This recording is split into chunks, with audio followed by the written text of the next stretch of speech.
Hello guys, welcome to 5th generation hobby shop and welcome to another unboxing and testing ng brake barrel airgun rifle. Shoutout natin si Sir George ng Rodriguez Rizal. Sir, welcome to 5th generation hobby shop. This is the Crossman Magpar Ultra multi-shot brake barrel caliber 22 up to 975 EPS. Comes with 10 round magazine. Okay, so this is brake barrel po. So, hindi na po kailangan ng CO2, hindi na po kailangan bombahan. All you need is to break the barrel and shoot. So, one breaking is equal to one shoot, no? One breaking is equal to one shot. So, meron siyang 10 round magazine. Mamaya, papakita natin at i-demonstrate natin kung paano siya i-operate, paano siya gumagana, at paano gumagana ang nitro piston at kung ano ang nitro piston brake barrel. Okay, so again, shout out kay Sir George ng Rodriguez Rizal. Okay, so ito po yung box niya.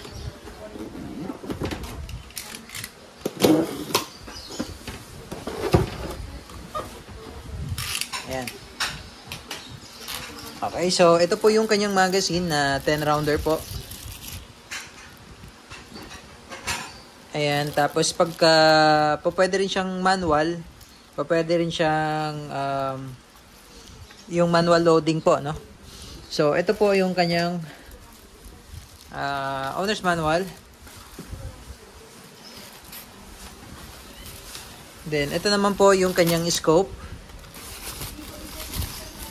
Out of the box, may kasama po siyang scope galing kay Crossman. Allen range, manual. Ito po ang scope. This is 39 by 40 EO. Center point.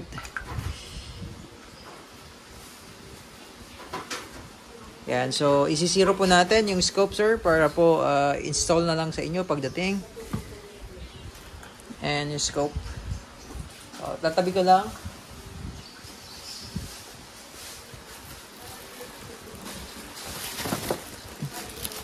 Ito po yung unit.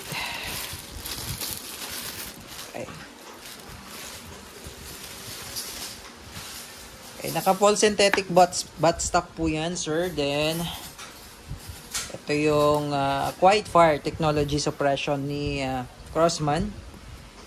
Then, meron siyang iron sight, adjustable. Okay, rail for the scope. Meron din siyang lagayan ng sling. Okay? Meron siyang lagayan ng sling. Ayan. So, ito po. So, i-brake nyo lang. Ganito po ang pag-ooperate ng unit. Okay? So, bawal lang po siyang i-brake. Kaya po siya brake barrel. Bawal lang po siyang i-brake kapag wala pong bala. So, bawal po siyang i-shoot o paputukin na walang bala. So, kailangan po, pag i-brake nyo po, kailangan po may bala. Okay? So, ngayon po, sample for sample lang naman po. So, i-brake ko lang po ng isang beses. No? Ganito lang po ang pag-brake. So, ito yung barrel. Papaluin mo lang po ito. Pagpalong ganyan, no? Pagkapalong ganyan, sagad nyo po. Huwag nyo pong ibabalik yung barrel, ha? Sasagad nyo po. Ayan. Tapos, balik. Ayan. Ganyan lang po yung pagbe-brake. So, mamaya po, ilalagay po natin yung magazine dito. Okay. So, paputukin ko lang po ng isang beses. Firing. Okay. So, may recoil po siya. So again, bawal lang po siya talagang paputukin ng walang bala po, no? Walang bala. Okay. So, dyan lang muna siya. So, ito po, na-adjust po pala yung sight. Kung wala pong scope, kung hindi nyo po lalagyan, if ever hindi nyo lalagyan ng scope, meron siyang iron sight na adjust po yan. Ito po yung sa left and right. Ito naman po yung sa up and down. Or ito po yung sa elevation and sa windage. Okay. So, ang gamit po nating balat dito ay UX Cobra na pointed po. This is 15.7 grains.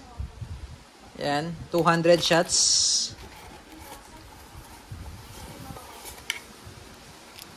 Yan. Pointed po siya. Made in Germany. Yan. Made in Germany po yan. So, maganda ang pagkagawa. pulidong pulido. Pointed, caliber 22 lead pellets. So, bali ito po yung magazine. Take note po. Yan po yung harapan. So, makikita nyo naman po dito yung position. Meron po naka-indicate kung anong position ng pellet ba pag ilalagay nyo po, no?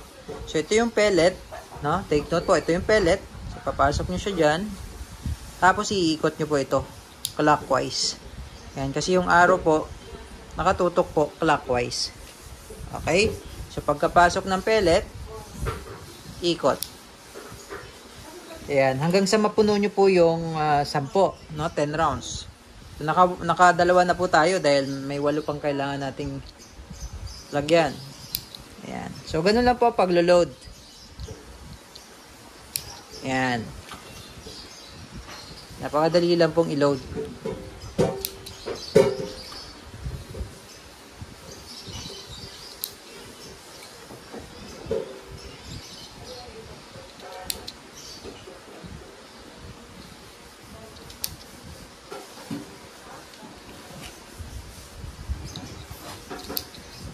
Mayroon din po tayong isang unit nito, yung Benjamin Prowler naman. Yun naman po ay single shot.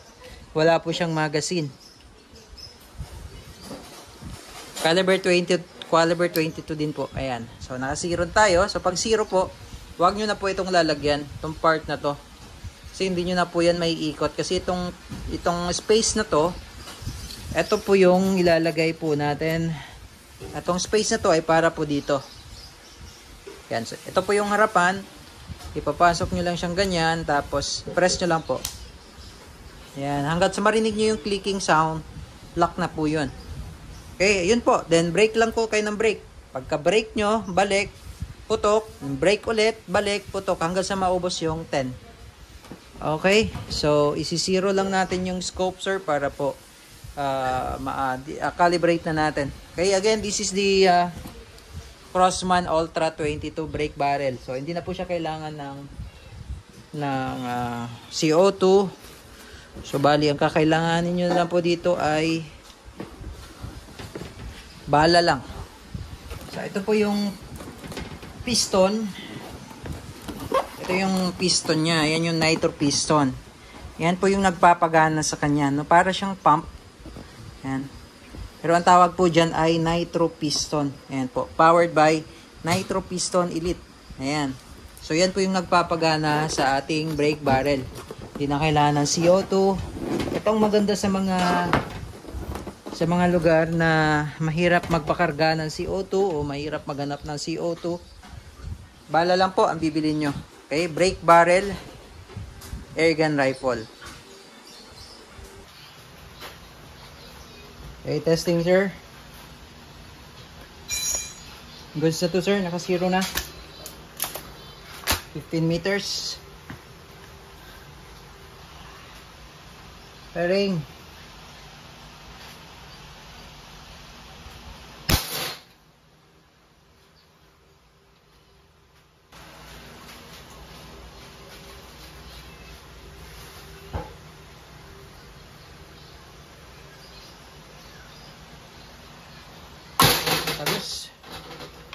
Ultra 22, sir. Goods na, sir. Sir George.